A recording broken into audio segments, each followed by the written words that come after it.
Olá pessoal, como todos vocês estão? Eu espero que todos estejam bem por aí. Sejam bem-vindos ao nosso podcast Uma Leitura no Cinema. Eu sou Gisele Santos e eu venho sempre trazer minhas dicas e opiniões sobre livros, filmes e séries. Vocês nos seguem pelas plataformas de áudio, também pelo YouTube, e eu agradeço a todos que têm nos acompanhado dentro desses últimos episódios. A presença de todos vocês é muito importante aqui pra gente. Eu peço que vocês continuem nos seguindo, que isso nos ajuda muito, e também compartilhando com os seus amigos. Desculpa o barulho aqui, mas eu tive que fechar a janela, porque para ter um áudio um pouco melhor, se assim for possível. Gente, nesse episódio a gente vai falar do terceiro arco de Andor e a sua espetacular segunda temporada. Gente, nas minhas análises eu quero trazer as minhas impressões do que eu achei dos 3 episódios, porque é difícil comentar sobre cada um dos 3 episódios, porque aqui nós temos o melhor da série até agora. Eu, francamente, acho o episódio 8 e o 9 os melhores de toda a temporada. Para mim, juntamente com outros episódios, um dos melhores das séries, das adaptações de Star Wars que temos por aqui. Então aqui a gente vê, né, lembrando que sempre a gente traz um pouquinho de spoilers com relação aos 3 episódios. E aqui a gente vê a Aliança Rebelde de fato, eu concordo com o PH, de corpo, de alma, de estrutura muito determinadas aqui. Porque aqui a gente vê alguns arcos se fechando em definitivo, né? E se preparando para praticamente o arco final, que é na semana que vem, onde nós teremos os 3 últimos episódios e conectando diretamente com os filmes e também com o filme Rogue One, a saga Star Wars. Aqui nós vemos pela primeira vez as bases, né, de Yavin e toda a estrutura já ali começando a ser construída. Nós já temos ali o Cassian entendendo o seu papel como revolucionário como um todo. Aliás, neste arco, eu entendo que o Andor agora ele entende perfeitamente o que é necessário fazer para que tudo que precisa ser feito e de melhor aconteça dentro da estrutura de líder que ele precisa estabelecer, tanto para si mesmo quanto para a resistência. Vemos que ele é muito importante para a resistência e sem esse separar do seu lado pessoal e do seu lado profissional, não tinha como ele conseguir prosseguir nessa sua jornada. E a gente sabe lá em Rogue One o que acontece com ele, mas aqui nós não vamos falar sobre isso. Para a gente ver muito do que acontece com o Cassian, a gente acaba lembrando dele na primeira temporada, como ele era. A gente lembra muito do que aconteceu no planeta dele em Ferris, né? E para a gente entender qual que é o papel dele na aliança. E vendo também toda a estrutura, principalmente a emocional do Cassian, dentro desse arco. A gente vê todas as dúvidas, todos os questionamentos. Eu devo, não devo, eu devo estar ou não devo estar, mas eu preciso proteger a Bix e eu não sei o que fazer, mas tem essa população de Gorman aqui e o que acontece, né? O massacre ali que acontece e ele praticamente assim imune, sem conseguir realmente fazer algo. Isso tudo mexe com a estrutura do Cassian e depois ali no final, né, a gente vê a despedida dele com a Bix e a decisão dela de entender que a jornada do Cassian, ela só é possível mediante ao seu sacrifício de abandonar o seu amor e seguir na sua jornada individual.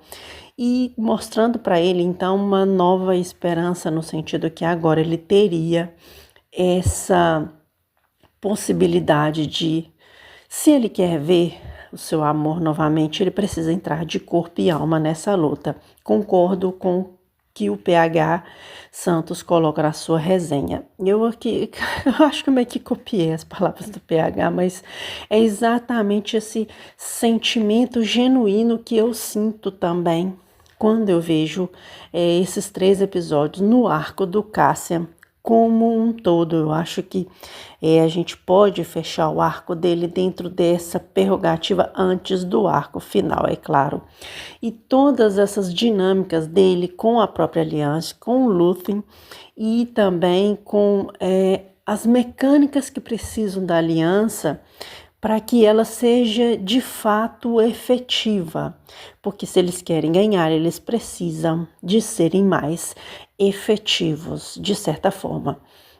Mas, além desse arco do Cassian, a gente precisa lembrar o que aconteceu em Gotham, porque é um arco que diretamente liga a Mon Mothma e o que também acontece com ela, porque ela também fica quebrada dentro desse arco. Vemos finalmente ela tomar uma posição, porque ela primeiramente vai pela diplomacia, como nós vemos durante toda a sua jornada nessa série, mas finalmente ali com o que acontece em Gotham, ela percebe que nem sempre ela vai conseguir usar tudo na diplomacia. Primeiro a gente vê ali o Bail Organa, que é o pai adotivo da Leia Organa, a princesa Leia, que todos nós amamos e conhecemos, e ele numa posição, eu acho, bastante complexa.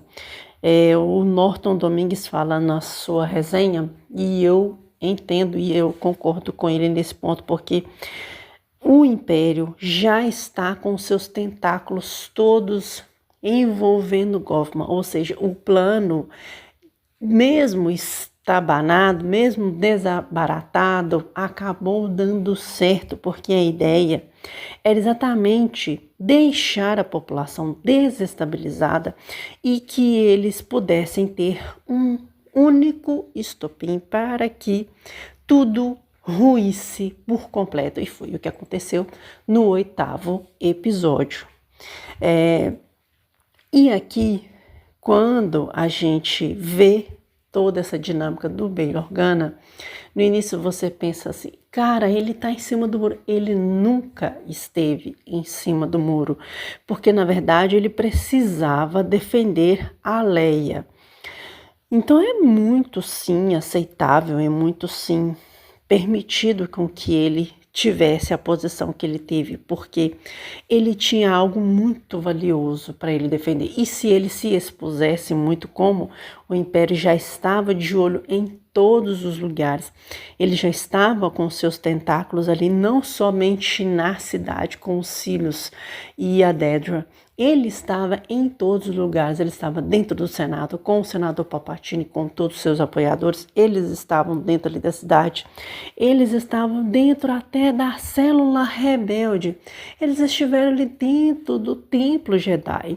Então, muitos tentáculos, e eles viram, ela viu principalmente, que ela não teria o que fazer, ela teria que confiar no Lúthien, mas ela também não confiava nele por completo, o próprio Lúthien mesmo.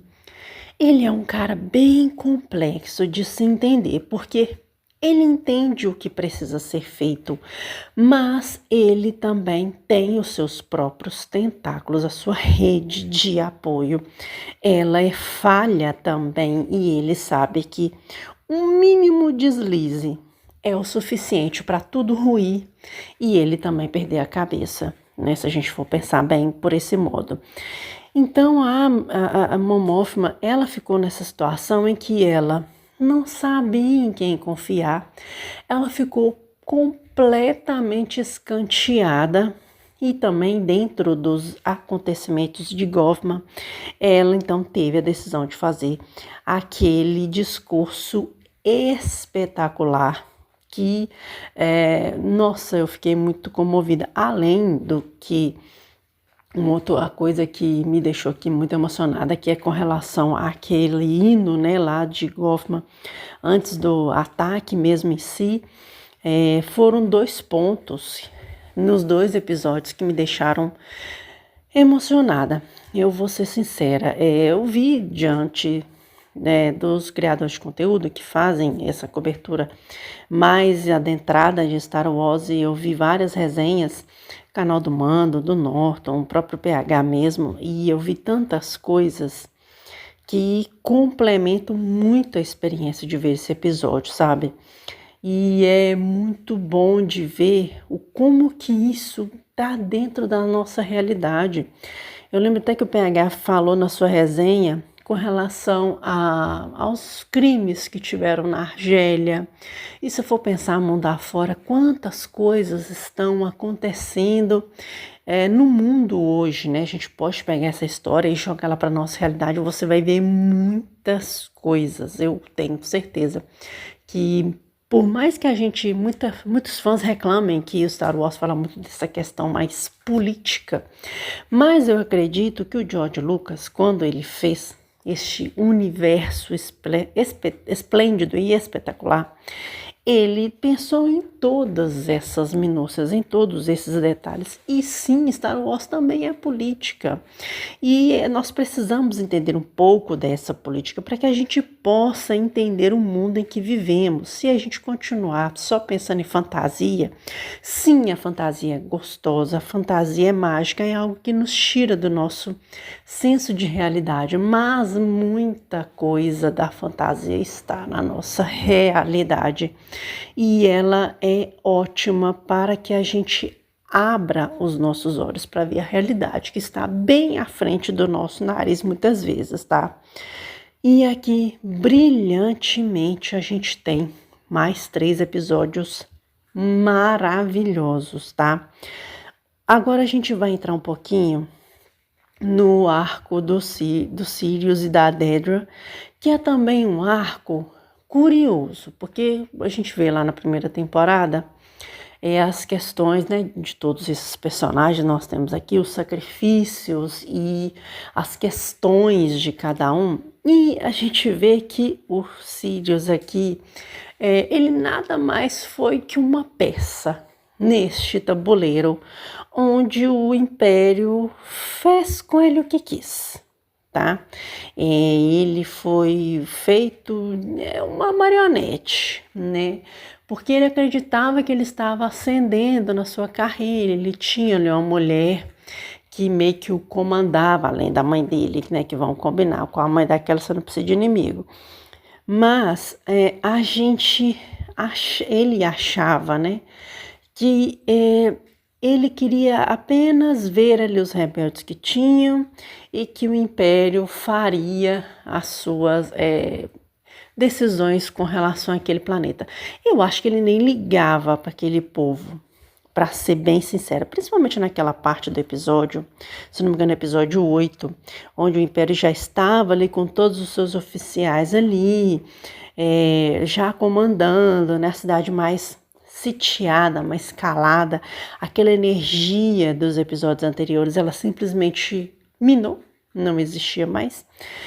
E você via que ele não tinha uma expressão de tranquilidade. Ele sentia que tinha algo estranho no ar, né? É possível da gente ver isso nas expressões dele.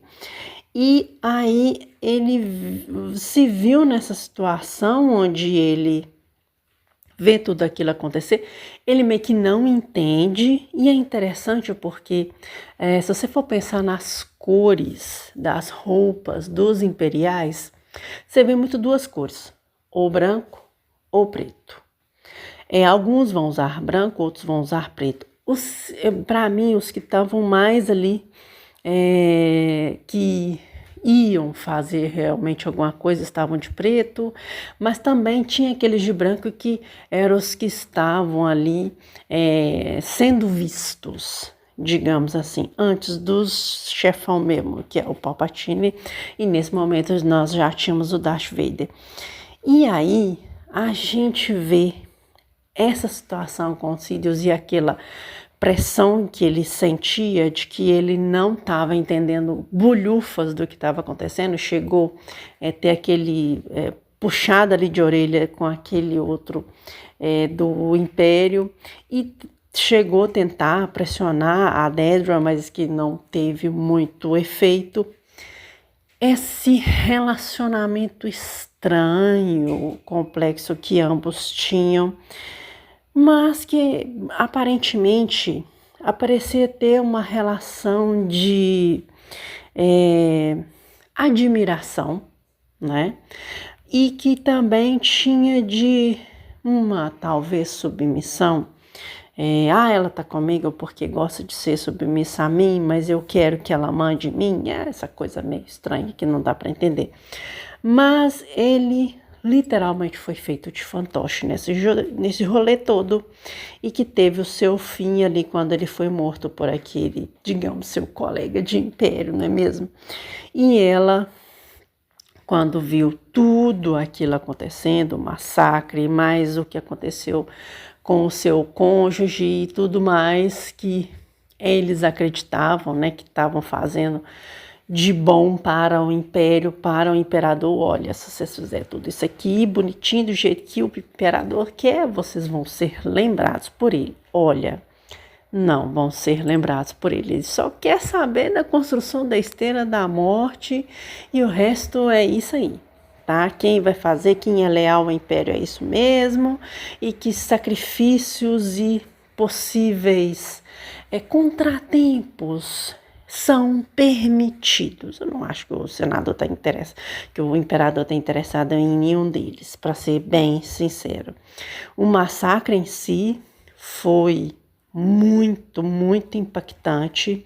Foi algo que em Star Wars Rebels parece que tem isso. Eu não cheguei a ver ainda, eu pretendo ver em breve e trazer para vocês sim as minhas opiniões. E assim, é interessante a gente ver que tem muito a ver com várias revoluções que existem na nossa história, tá? O PH até mesmo comentou isso na sua resenha dos 3 arcos. Aquele arco que tinha ali da Bits e do Cassian, no meio ali daquele... É tipo uma floresta, né? E lembram muito, assim, algumas questões da guerrilha, algumas roupas de alguns rebeldes, né? Lembram muito roupas de guerrilha. E, gente, não tem ninguém que ia fazendo alusão a nada, tá? Simplesmente pontos importantes da nossa história são utilizados em fantasia. E eu acho isso muito legal. Então, a gente vê tudo isso desnudar aqui diante dos nossos olhos, vendo todos esses acontecimentos acontecendo aqui. Mas, voltando ao massacre de Gotham e o finale do plano do Império com relação àquele planeta, onde eles vão sim conseguir pegar ali a calcita para poder colocar ali na Estrela da Morte e fazer com que os seus raios, né, com aqueles cristais, né, possam ser tão efetivos como a gente viu aí nos filmes. E quando a gente lembra do que aconteceu lá no final primeiro filme da trilogia, né, que é a Batalha de Yavin, cara, nossa, é um ponto de ligação excepcional. Aqui a gente está muito perto dos filmes. E o PH mesmo lembrou disso aqui. Aqui a gente então começa a ver essa nova esperança realmente surgindo, né? Com aquele garoto lá de Tatooine, que tá lá, quietinho lá, que não faz ideia do que tá acontecendo, ele era doido para conhecer os Jedi. E aí a gente vê, então, essa situação começando a acontecer, porque ele não aparece aqui na série, tá? Mas a gente acaba lembrando que essa nova esperança tá bem ali, próxima de acontecer, e sim, o Império vai ter o seu novo inimigo mais perto de ser mais real que eles imaginavam. E o Vader então vai conhecer seus novos adversários, o que ele achou que destruindo o Templo Jedi teria muitos efeitos, mas que, num geral, acabou não tendo o seu efetivo detalhe, né? E a sua vingança seria completa, mas, né, vai ver que vai ter mais coisas mais à frente para ele. Gente, que arco sensacional, tá? Eu não vou pôr todos os detalhes aqui. Se vocês quiserem acompanhar os outros resenhas, os outros criadores de conteúdo, eles vão estar com mais detalhes do que eu. Eu vim apenas trazer alguns pontos que foram, para mim, extremamente importantes. E olha que teve coisa que ficou de fora, porque não dá, gente. Não dá para pôr tudo aqui, porque são 3 arcos, né? 3 episódios. Não dá para pôr tudo aqui, não. Mas é uma maravilha de ver isso aqui. Gente, é isso. Eu não quero me estender mais neste bloco, né? Deste episódio. Venho apenas trazer as minhas opiniões de um dos melhores arcos, na minha opinião, o melhor arco da segunda temporada de Andor. E eu quero saber as opiniões de vocês, se vocês estão acompanhando essa segunda temporada, tá? E o que vocês estão achando dela. Para mim, continua sendo a coisa mais Star Wars que vocês vão ver depois dos filmes, tá? Vê os filmes lá primeiro, depois dos 2 filmes aí, vocês votam aqui, porque já sabem que esse aqui é a coisa mais Star Wars. Além de outras coisas que tem aí, que tem me agradado bastante nessa minha descoberta de Star Wars. Então é isso, gente. Muito obrigada para você que nos acompanhou neste episódio. Vão ter outras coisas também. Semana que vem a gente tem o último arco. A gente vai falar as nossas impressões com relação a ele. E no final, a gente vai fazer uma análise da segunda temporada de Andor. Estou ansiosa para a semana que vem. Vou confessar a vocês. Não sei se eu estou preparada para me despedir. Mas, em breve, a gente vai falando de mais Star Wars por aqui. Muito obrigada mais uma vez e nos vemos então nos próximos episódios. Um grande abraço. Deus abençoe a vida de cada um.